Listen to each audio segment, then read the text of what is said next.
O secretário de Defesa dos Estados Unidos, Pete Hegseth, falou em um evento que os Estados Unidos não vão mais garantir a segurança da Europa. Enquanto isso, na Europa já se fala até sobre uma nova corrida nuclear. Será que a gente vai chegar nesse ponto, hein? Vamos debater isso agora no plantão do Meteoro.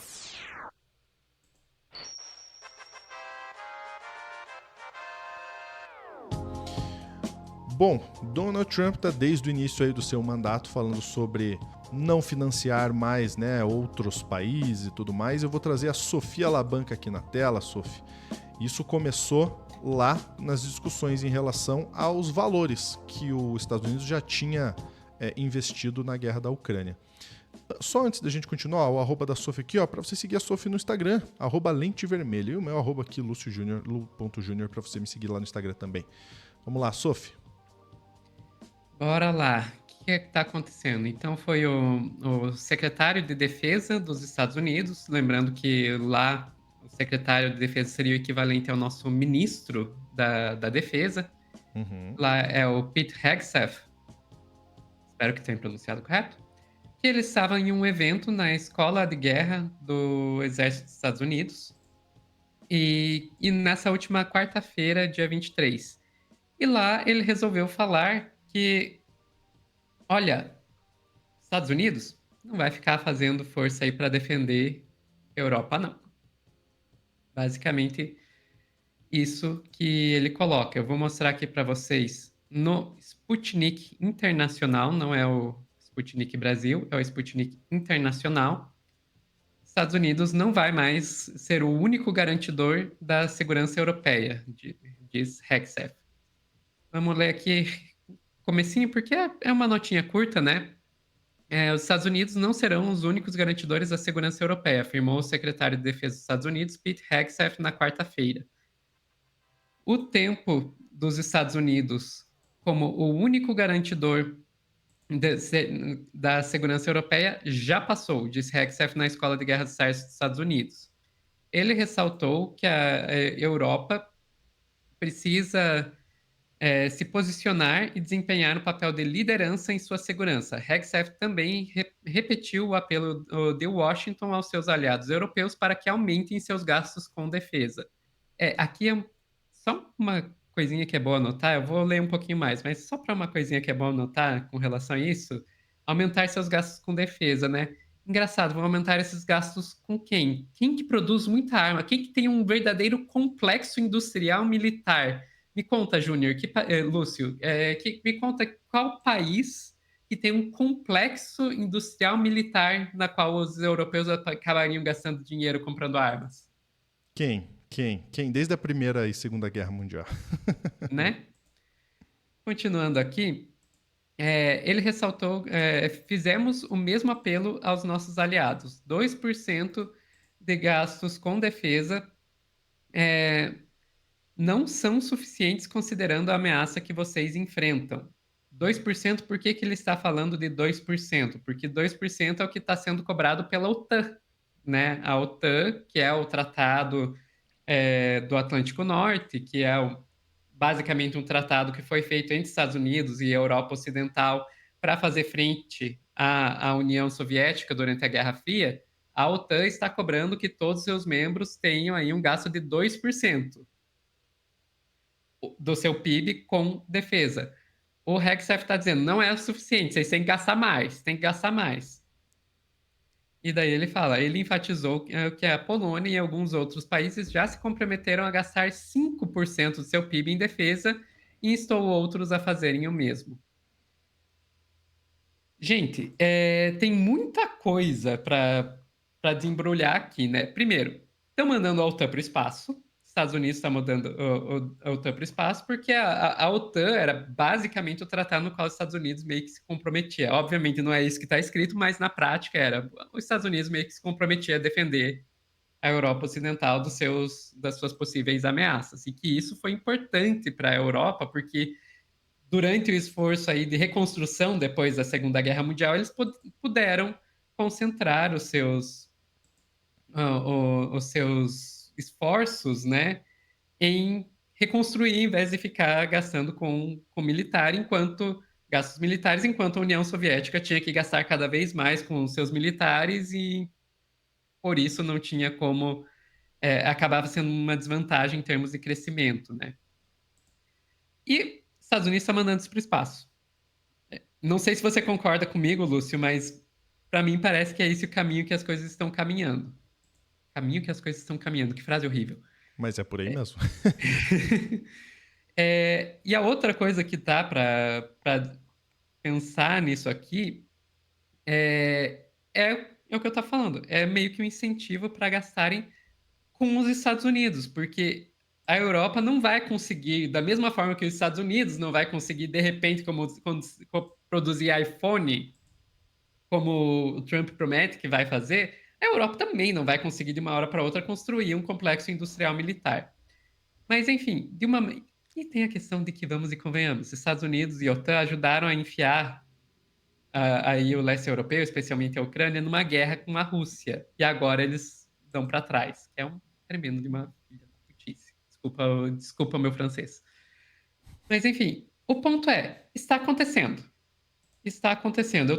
Eu vou pegar e passar rapidinho aqui por uma série de notícias das últimas semanas, só para mostrar como, de fato, a Europa está começando a gastar mais ter gastos militares. Então, tá aqui, Portugal, notícia aí de ontem, Portugal pedindo para a União Europeia para aumentar aí o espaço de gastos, né? Diminuir o teto de gastos da União Europeia para eles poderem gastar mais com militares. Vamos lá, tá a Espanha dizendo que vai sim gastar os 2% do PIB dela, prometendo para a OTAN que vai gastar 2% do seu PIB com defesa nos Estados em 2025. Vamos para outra notícia aqui que está subindo as ações das empresas de defesa europeias, agora que está todo mundo gastando, prometendo um maior gasto militar. Então, até as ações. Olha aí, ó, o Trump manipulando as ações de volta. Enfim, até as ações das empresas de defesa europeias estão aumentando, porque está todo mundo planejando aí mais gastos militares. E não é só porque os Estados Unidos estão mandando, gente. Não é por causa disso. É porque eles tinham esse aliado e agora eles não estão mais considerando os Estados Unidos aliado. Porque os Estados Unidos perdeu a confiança da Europa. Mas, enfim. E a coisa, Lúcio, pode ficar mais feia ainda quando a gente pensa em armas nucleares. Porque a gente já está vendo aí França, Alemanha, Coreia do Sul, não só na Europa, estamos falando de Coreia do Sul também. Aí se preparando para uma corrida nuclear, para aumentar os seus respectivos arsenais nucleares. E aí, ó, a Político, né, o revista internacional aí de política internacional, colocando, olha, a gente pode estar vendo o que pode ser a maior corrida nuclear desde a Guerra Fria. Parabéns, Trump! Quantas formas diferentes o Trump quer destruir o planeta? É inteligência artificial? É corrida nuclear? É crise climática? Quantas formas diferentes o Trump vai conseguir acelerar a destruição do nosso planeta, Lúcio? É inacreditável, né? É inacreditável todo esse movimento que o Trump faz, ele afeta muito, muito do mundo, né? Muito do planeta como um todo. Do lado. Agora, uma coisa tem que se falar, né, Sofia? Do lado do Trump, olhando do lado do Trump, é praticamente uma promessa de campanha que ele está cumprindo, porque ele promete, quando ele é eleito, Make America Great Again, né? Então, fazer de fato os Estados Unidos, segundo a visão dele, prosperar. Ou seja, o que ele diz com isso? Nacionalismo 100%. Então, esses tipos de tratados, né, como a OTAN, ou mesmo a participação dos Estados Unidos em organizações como a Organização Mundial da Saúde, ele começa a ignorar, porque, segundo a visão dele, os Estados Unidos mais gasta com isso do que investe. Ou seja, não tem retorno diretamente para eles, para os Estados Unidos, e ele está gastando um valor muito alto com isso. Essa é a percepção estadunidense republicana da coisa, tá? Se está certo ou não, acho que isso a gente pode discutir bastante, mas essa é a visão dele e de fato ele está cumprindo isso. E quando ele faz isso, ele obriga a Europa a se mexer. Porque, de fato, também, Sofia, desde 1940 e tantos, quando a OTAN foi fundada, a Europa passou a se contentar com isso e usar isso como garantia, inclusive. Né? Porque quando a Ucrânia pede para entrar na OTAN, e, obviamente, né, a Rússia fica mexida com isso, porque faz fronteira, é uma tentativa da Ucrânia também de se resguardar em relação a qualquer tipo de invasão ou mesmo qualquer tipo de tentativa ali de negócio de guerra com a Rússia, colocando embaixo das asas dos Estados Unidos. Porque vamos falar a verdade assim, né? De todos os países da OTAN, quem tem o maior poderio militar? É os Estados Unidos, né? Assim como na Europa Oriental, a Rússia tem praticamente a maioria ali do poderio militar. Então, quando a gente fala sobre a OTAN, a gente está falando sobre países que querem ficar embaixo das asas dos Estados Unidos com medo de uma ameaça russa que possa acontecer. Né? Então, no fim das contas, Sofia, é quase que a Guerra Fria. Né? No fim das contas, a gente está repetindo aí um Estados Unidos e Rússia da Guerra Fria.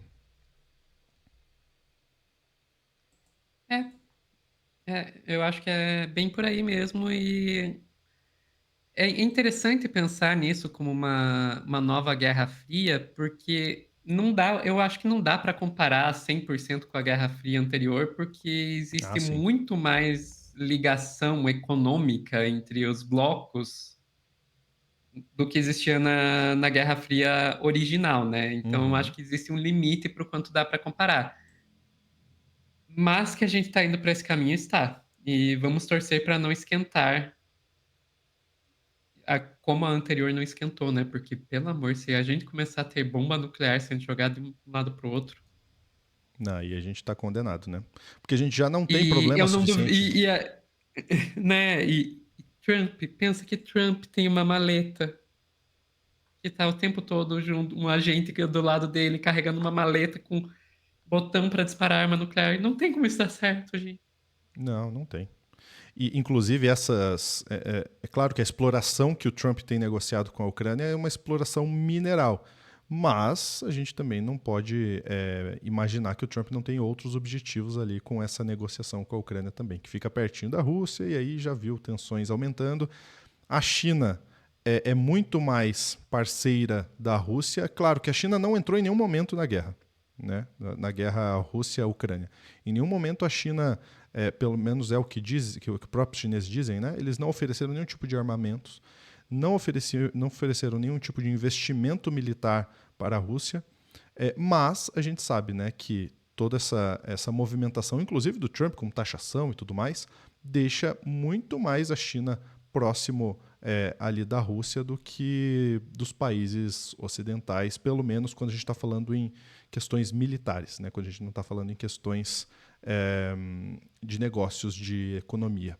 E aí fica o BRICS aí, né? A gente tem o BRICS aí no meio do caminho, que obviamente não tem nenhum tipo de cooperação militar até o momento assinado, né? Não tem nenhum tipo disso nesse grupo, mas vai saber, né? Vamos acompanhar aí os próximos episódios disso e a gente espera que não sejam cada vez piores, né? A gente espera que algo melhore, se isso for possível. Ficamos por aqui, Sophie? Ficamos por aqui.